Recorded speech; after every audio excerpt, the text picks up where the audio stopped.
माझं नाव मनीषा ज्ञानेश्वर सोनवणे आहे सर. आमची केस 11 वाजता तावडे डॉक्टरांच्या दवाखान्यात आली होती. तर त्यांनी डिलिव्हरी म्हणजे तिला कळा वगैरे आल्या दवाखान्यात, तर रक्त वगैरे बिगर असं म्हणजे रक्त तिला चढवायच्या पहिलेच डिलिव्हरी करून टाकली त्याची. डिलिव्हरी झाल्यानंतर तिला पेशंटला चक्कर आले. चक्कर आल्यानंतर तिला मग टेचर वगैरे वर पण काही टाकलं नाही ते सरांनी. तिला ब्लड पण डिलिव्हरी झाल्यानंतर तिला ब्लड चढवलं.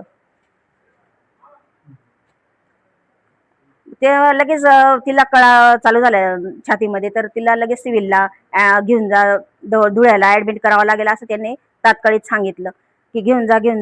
तर त्यांनी सांगितलंच नाही की पेशंट इतकं सिरियस होऊन गेले. तेव्हा त्यांनी सांगितलं की तिथं ऍडमिट करावं लागेल, धुळे सिव्हिलला होऊन तिथं सुभाष भामरे तिकडे ऍडमिट करावं लागेल असं सांगितलं त्यांनी. मग परत ते सांगायच्या ताई की आमच्या आशा वर्कर येऊ द्या, उमऱ्याच्या आशा वर्कर आल्याशिवाय आम्ही हलणार नाहीत. मग तरी पण ते तिथं डॉक्टरांकडे इकडे सिव्हिलला पाठवलं त्यांनी, तात्काळिक पाठवलं. हो, मयत झाली होती. हो, तरी त्यांनी पाठवलं. तेवढ्यात ते लगेच प्रसार होऊन गेले तिकडे. आम्हाला तिकडे सिव्हिलला जाऊ दिलं. तेवढ्यात ते इकडे दवाखाना वगैरे लावून लगेच निघून गेले. डॉक्टर तावडे,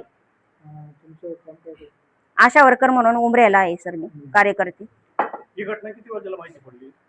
4 वाजता डिलिव्हरी झाली सर. 4 वाजता डिलिव्हरी नंतर मग त्यांनी 4:30 पावणे 5ला त्यांनी ब्लडचं हे लावलं.